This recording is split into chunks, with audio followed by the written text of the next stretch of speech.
Good morning, Will Schofield here. It is Thursday, October the 1st, and I just thought it was time for some updates for the Hall County School District. First of all, some good news. Aren't we all tired of talking about nothing except COVID? And we've had some great information come out in the last week or so. Number one, your Hall County School District alternative school called the Foundry was named the Georgia Alternative School of the Year this past week, and we are so proud of them. They do tremendous work with students who are just in need of a little extra support, and they were named again the Georgia Alternative School of the Year out of approximately 140 alternative schools in the state of Georgia. So congratulations to Brian Gray, to the team that works so hard every day with the Foundry. That is great news, and we're so proud of them. Also, this year, we just had released by the state of Georgia last week the fact that your Hall County School District SAT scores, for the first time any of us can ever remember, outpace the national average and outpace the state of Georgia average. So once again, I'll show you how you can dig more into that and see the specific information, but we are so proud of our students, so proud of our team members. That is a K through 12 effort. That's a community effort. And again, just so pleased that those scores outpace both the national and the state average. Some people might say, well, sure, during a pandemic, nobody took the test. As a matter of fact, almost 60% of our senior class took the test, and that was up significantly from the year before. So congratulations, team members, congratulations to our students. And finally, more good news, advanced placement scores and IB scores came out last week, and again, they were at record high passing levels. And I think it just speaks to the rigorous work being done, beginning in the middle school, where we are pushing those high school Carnegie classes to open up high school schedules when students get to be sophomores, juniors, seniors. And again, with dual enrollment, AP and IB, our students in this community have multiple opportunities to prepare for post-secondary work. So congratulations again to our students and to our team members.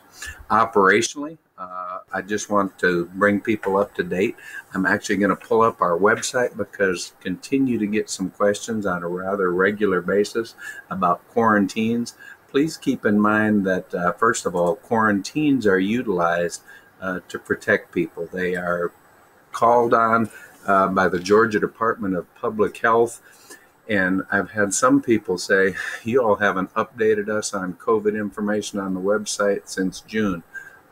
Actually, in May and June, the COVID webpage is simply information about COVID, the disease, what we know about it, and not a lot has changed on that front. But if you also will remember, before school started, we started pushing out to you your need and how it would be useful to you to continue to go to the Hall County School District, what we call Reconnect Hall.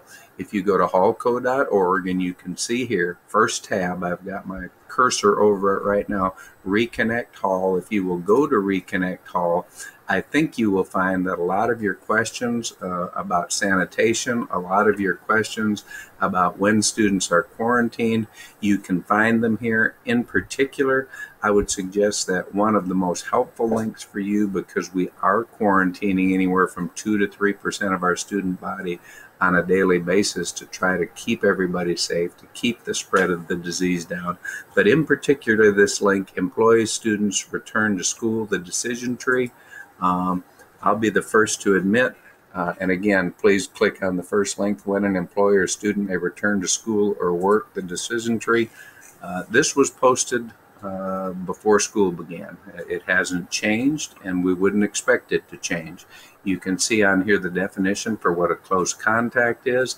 You can see some of the decisions that are made regarding whether or not a student or an employee can come back to work, what a quarantine is. And again, I just want to encourage people to please look at that Reconnect Hall website. A lot of information on there. And I am very pleased with the fact that we started working on these procedures back in May. They were posted before school began, and we have had no need to change them because they have been consistent. But once again, hallco.org, and also go to the Reconnect Hall page for a lot of helpful information. That being said, once again, in terms of the SAT scores, you can find them here in the news banners in terms of the news about the Foundry, in terms of the news about performance on AP exams. We will be posting the IB performance sometime today or tomorrow, but we are just so excited about so many things going on in your Hall County school district. Also getting some requests, can't we please quit wearing masks? Can't we please quit limiting spectator capacities at stadiums? Ladies and gentlemen, I continue to say we are just one day away from having to close down a grade, a classroom, or a school in the Hall County School District. We are managing COVID. We certainly have not come out of the woods when it comes to this pandemic. Hall County remains a high area for the disease spreading when compared to many of our neighbors. Almost all of our neighbors in Metro have rates that are probably 20 to 30% of what ours are in Hall County. And so it has been a minor miracle that we've been able to have school in person. And we are convinced beyond a shadow of a doubt that the only reason we've been able to keep a lid on the number of infections in our schools is the mitigation processes that we're following, the protocols, and we will continue to do that until we see significant drops in these numbers in our community. One last point, we do know that we have a national election coming up next month, and let me just be very clear about the school's role regarding politics and election. It is never our goal. It is never the role of a teacher to tell a child how to vote, to tell a child who's good, to tell a child who's bad, where they should get their information. This is a good news station. This is a poor news station. Our job should be to promote healthy discourse about the issues that are in front of us. And if it has ever been the case, I can't imagine that it's ever even been close to where we are today. We have got to teach the next generation to be wise consumers of information. There is so much information out there coming from every side that students, the next generation, really needs to learn and get a handle on how you look at information and how you run it through a screen of accuracy so that you're in a position to make your own decisions. So once again, we always will promote healthy discourse. When we have a team member that goes too far telling a student how they should vote or where a good source of news is, we always will compassionately confront that and remind them that is not our role.